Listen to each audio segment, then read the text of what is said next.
बर' फरायसा आफादनि बारग' आफादगिरि आरो सासे गोख्रों दैदेनगिरि बड'लेण्ड सोमावसारनायनि आरो बर' पिपल एक्शन कमिटिनि बिथाङा बारग' आफादगिरि आरो बड'लेण्ड सोमावसारनाय बड'फानि जि सोमावसारनाय बे समनि बिथाङा BPSCनि गिबि आफादगिरिमोन आरो बिथाङा सोमावसारनाय आरो माहारिनि हाबा मावनायनि सार्थआवनो पानेरि समस्ति आरो माजबाद समस्तियाव बिथाङा MLA हिसाबै आसाम बिधान सभायाव देरहासार जादोंमोन।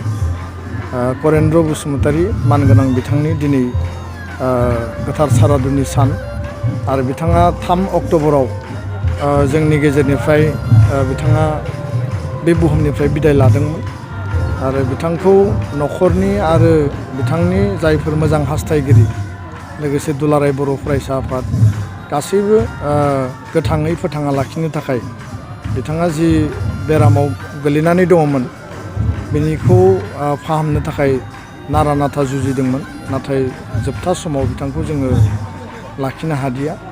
दा बे दिनैनि गोथार जि सारादुनि सान जोङो दिनै फुंबिलिनिफ्राय बिथांनि न'खराव जोङो मुसुखा बिथांनि मुङै न'खरनि गासैबो बिथांनि आंगो बिसि साबासि बसुमतारीजों लोगोसे न'खरनि फिसाज्ला आरो गासैबो मोनसे मुसुखा दिहुनदों बानायनानै बेखौ जों बेखेवबाय आरो बिथांखौ जि गामियाव सावदों दियाबारि गामियाव बे सावनाय गामियाव बिथांनि मुसुखायाव बिबार बावनाय बे हाबाफारिखौ जों मावफुंबाय आरो लोगोसेनो बिथांनि मुङै दिनै बेयाव अल रिलिजियास प्रेयार गासैबो धोरोमारि आफादफोरनि मोनसे आर'ज गाबनाय जाहाथे बिथांनि जिउ आत्माया सोरगोआव आलो गोजोनै थानो हायो। बेखायनो बेयाव ब्रह्म धोरोम, बाथौ धोरोम आरो सत्संग आरो ख्रिस्ट धोरोमनि मोनब्रै आर'ज हान्जाया दा आर'ज गाबनाय हाबाफारि सोलिगासिनो दङ।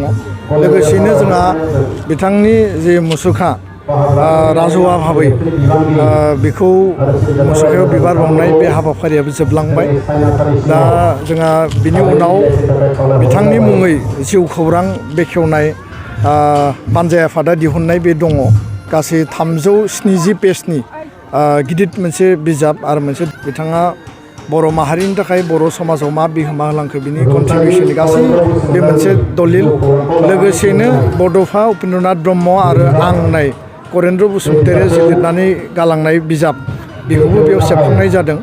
बेनि उनाव जोंहा सावरायमेल दङ आरो बे सावरायमेलाव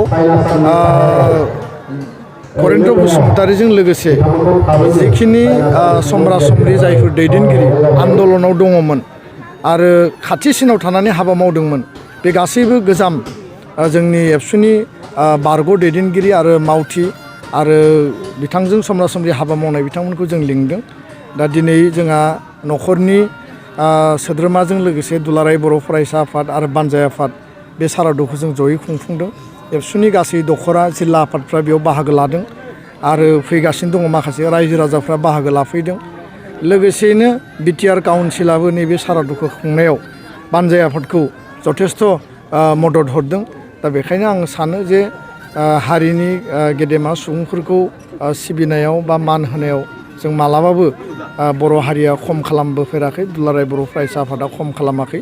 उननि समाव बिथांनि मुङै मोजां मोनसे थावनियाव बिथांनि मुसुखा आरो पार्क बानायनाया जोंनि एजेन्डायाव दङ आरो लोगोसे गुबुन गुबुन जोंनि जायफोर माहारिनि बिथिङाव हाबा मावलांदों एबसुनि बारग' दैदेनगिरि बिबानगिरि बिथांमोननि मुङै जों बिमुं दोनदों आरो करेन्द्र बसुमतारीनि मुङैबो जोङो मोनसे मोजां बिमुं दोनगोन जाहाथे बिथांनि मावनाय बिथांनि सानस्रि आदर्शआ जेब्लाबो गोथां जानानै थायो। बिथाङा सासे मेंनो रोङै, सासे गिनो रोङै आरो सासे जेथिंबो बिथिंथिं आखा फाखा सासे बर' हारिनि दैदेनगिरि आरो बिथाङा थांनानै आरो थाबावोमोनब्ला माहारियाव गोबां आरो अबदान होलांबावगौमोन।